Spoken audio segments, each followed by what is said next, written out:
Starting in the center of the page, you're going to put one arc here and another arc here. These will become the eyes. I'm using a darker brown than my paper, and what that will do is the darker colors are going to recess or push back into my paper. So you think about the eyes as sitting back into the head, and that is our start. So then as we're going down the side of the nose, it's that same feeling where the nose is going to be a lighter color when it sticks out on top, and we have darker for the sides and underneath.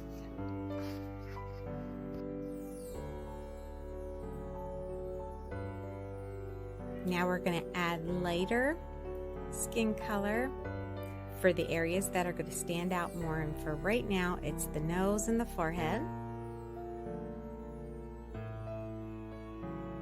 Pastels are really so easy to blend but very messy. You can figure out where you want the eyebrows to be, a little bit above the crease line that we did for our eyes, and then the mustache as well, just to get a feeling of where that's going to be. Now the lip is going to be just showing the bottom lip, not both lips, just the bottom.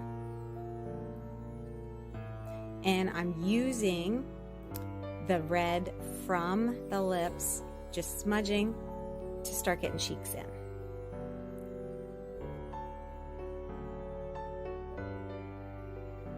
Now I'm taking a periwinkle color, but you can use any cool color, so cool tones like your lavenders and blues, and we're just putting that behind where the hair and the beard would be,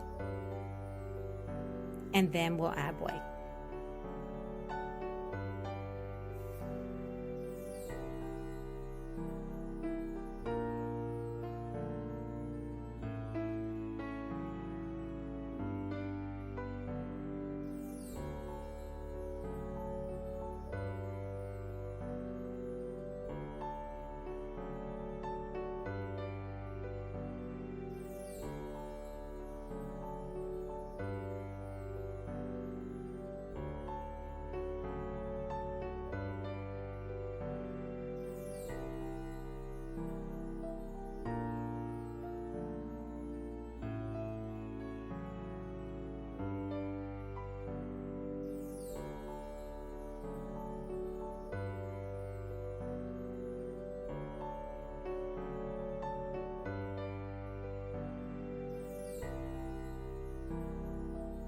Time for eyes. One of my favorite parts to draw. Now we're doing darker around that outer iris area, and then I'm going to stick some blue in here. I'm using a sunburst kind of effect, so from the outside, and I'm drawing it in towards the center all the way around the eye. Now remember, the eyelids cover up some of your iris, so you don't want a full round iris. Some of that is going to be covered. So in this case, my top part is covered over. Now I'm putting some black on. That will be the eyelashes, and then get those pupils in there. I'm leaving an area for the white on the pupil. We'll add more to that then. Time to use a blending stick.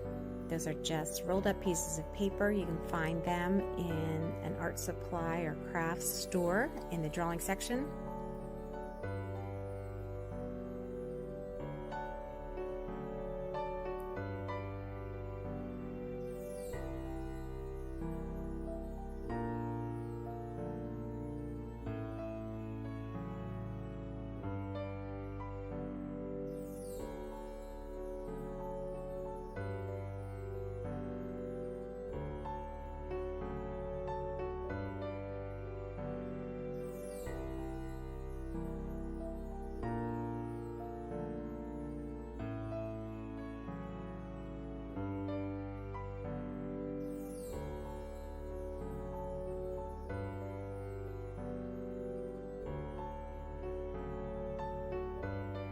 Adding highlights to the eyes to show that they are wet.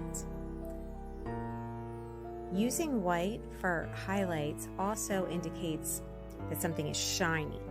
So in this case, wet, and let's add some more red here. And on the cheeks too, cold and blustery. Plus, when you add a little more roundness to the cheeks, it looks like you could pinch them. So they're starting to take a shape that looks like it's standing out from the paper. And a little bit of more of a warm brown and underneath that hairline too. That in there. A little bit of shadow and underneath the eyebrows too. And then the bridge of the nose is actually darker than the length of the nose. Here we're adding a light top to the lid of the eye. See how that brings that out? The eyelid will stand away from the other part of the eye back there. So it pops that out as well. It's pretty cool using highlights and lowlights and what it does to your shape. Couple more spots for highlights. Blending it out.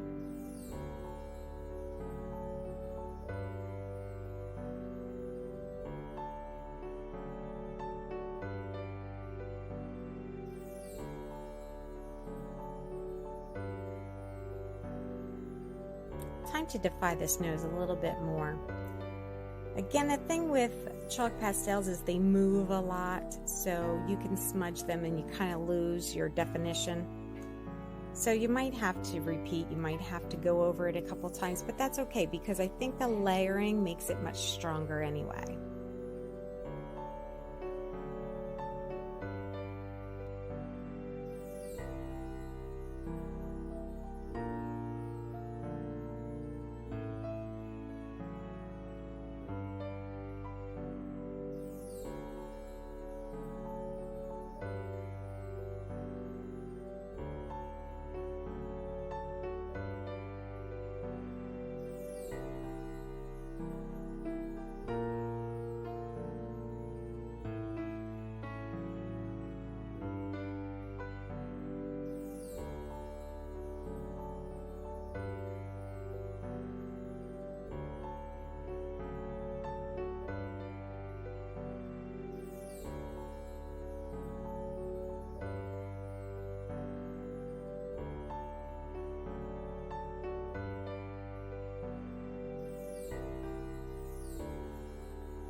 Now I wanted this fur edge to stand out away from the hair. Both are white, so I needed to separate that. I put blue one underneath, and then I'm taking almost that starburst kind of idea, like a mini flower or something, in through, because it gives it a different texture. So we have the smooth texture of skin, then we have the wetness of eyes, then we have the hair texture, and then we have this fur on top. So the more textures you can add to your picture, the more interest you have. Pretty cool, pretty easy.